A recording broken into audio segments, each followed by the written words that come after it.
Jaylyn, you have provided a lot of information, and I want to make sure that we answer some questions from these first 7 segments. So we're going to begin right now with a little bit of Q&A.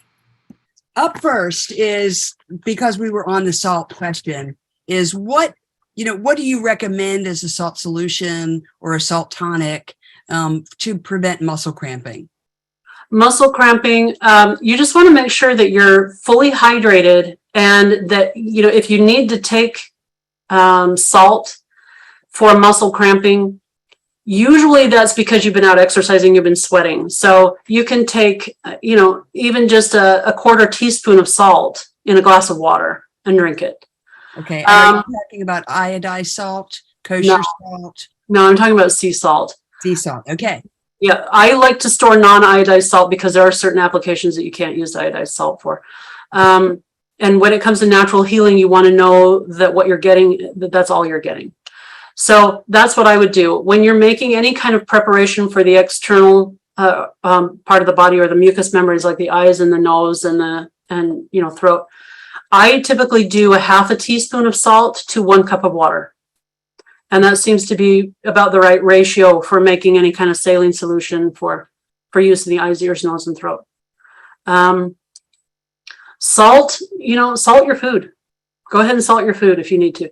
You'll replace electrolytes through your food.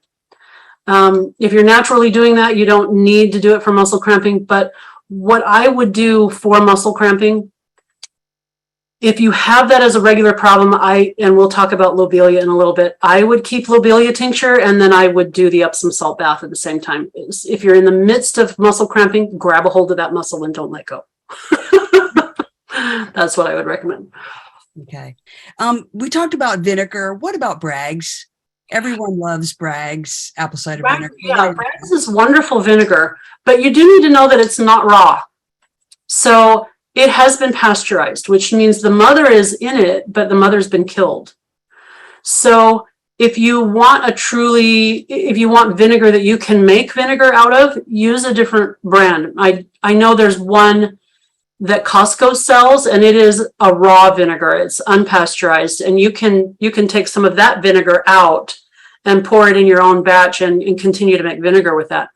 Bragg's is great vinegar. It's wonderful if you have nothing else. Mm-hmm. But you do need to know it's not raw. It's not continually fermenting. It went through its fermentation process, and then that was halted for preservation purposes. So yeah, that's all you need to know about Bragg's.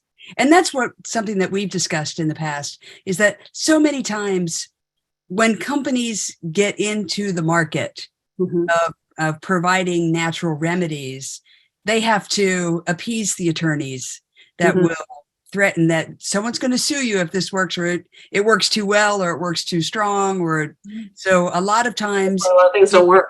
Some really good information, but it's so diluted or it's so protected that it loses a lot in the translation. So your key again is raw, make it yourself, homegrown, locally acquired.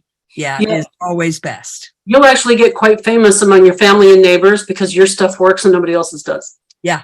And it's just raw and crude and it's not fancy. And you're going to be looking at that like, well, how does that compare to this really nice professionally packaged? Way better. Right. 10 times better minimum. Yeah. Yeah. So there's a question, is Bragg's, is there such a thing as unpasteurized Bragg's? Not that I'm aware of. The last thing I heard from the company was that it is pasteurized, and they didn't have any plans at that point of selling anything that wasn't. Okay. So when in doubt, Mm-hmm. Or you can contact the company directly and find contact the company or make your own. I want to hop back to honey. What about, do you have any thoughts on royal jelly, bee pollen? Oh, wonderful. If you can get that at your, so we're focusing on things that are really easy to find at a grocery store, because I want everybody to know that you can get stuff there that will heal you. But if you have the opportunity, if you have a health food store nearby and you can store royal jelly, propolis, bee pollen, any of those things, when it comes to their overall tonic benefits for the body. They're phenomenal. Matter of fact, a study was done. I cannot remember the name of the study. I will try to find it. That of centenarians, people who've lived beyond 100 years old. And the strange thing they found out is that the people who all lived the longest were beekeepers. Across the board, they were all beekeepers, and they couldn't figure out why that was. We're finding out now that the energetic frequency of the hive itself actually gives off an energy field that if you're in the vicinity of it, actually puts you in a deep meditative state, like a state of higher awareness. It's very healing for the body to be around a beehive. And at the same time, they're consuming the honey, they're chewing on the beeswax, they're eating the royal jelly, because you're getting the pollen and the royal jelly and the propolis and whatnot when you're consuming the honey that way. And it's fabulous. I really encourage anyone to go start studying all of the health benefits of honey and all of its products. It's like a miracle food. It is ambrosia of the gods. It's incredible. And just for full disclosure, if you are on a truly vegan diet, you will be advised not to use honey because honey is an animal product. So that's probably our one exception to true raw vegan recommendations. So now, and I will say this, I used to be raw vegan, but I would still consume honey, and here's why. I have a very good friend who is a beekeeper, and I can tell you that most beekeepers are so highly conscious of the health and well-being of their bees. They're constantly checking on them. They're constantly making sure they're healthy. They're constantly watching what they're doing as a hive, and they're constantly helping them. They keep them protected from predators. And by the way, predators like bears, they're not after the honey. They're trying to eat the larvae. They want to eat the baby bees.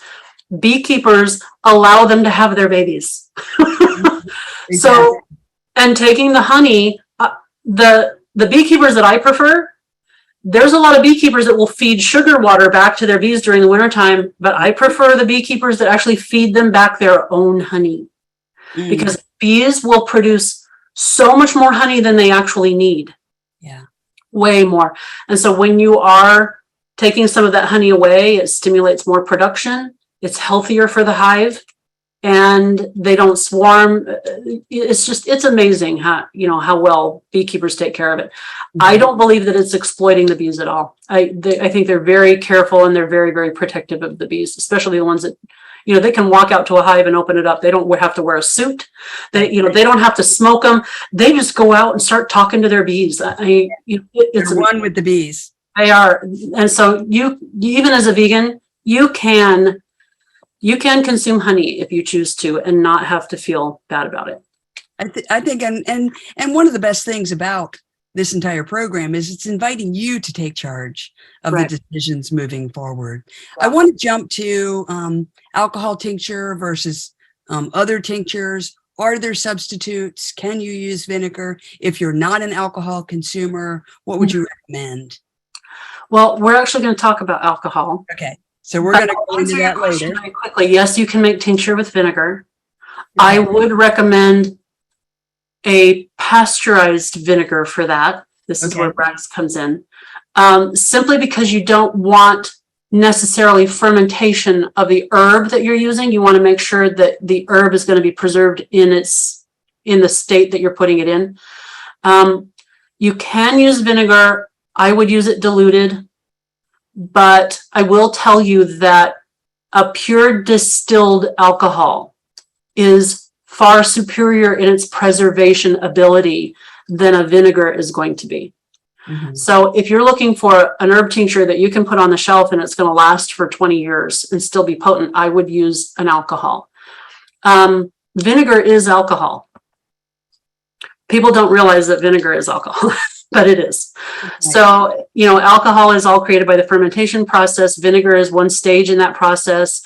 Wine is a stage in that process. And the different types of alcohols are basically, you're just fermenting the sugars in either, a grain product, you know, the sugar's in grain, the sugar's in fruit, the sugar from sugar cane, you know, or sugar from apples, or, you know, what have you. So, yeah.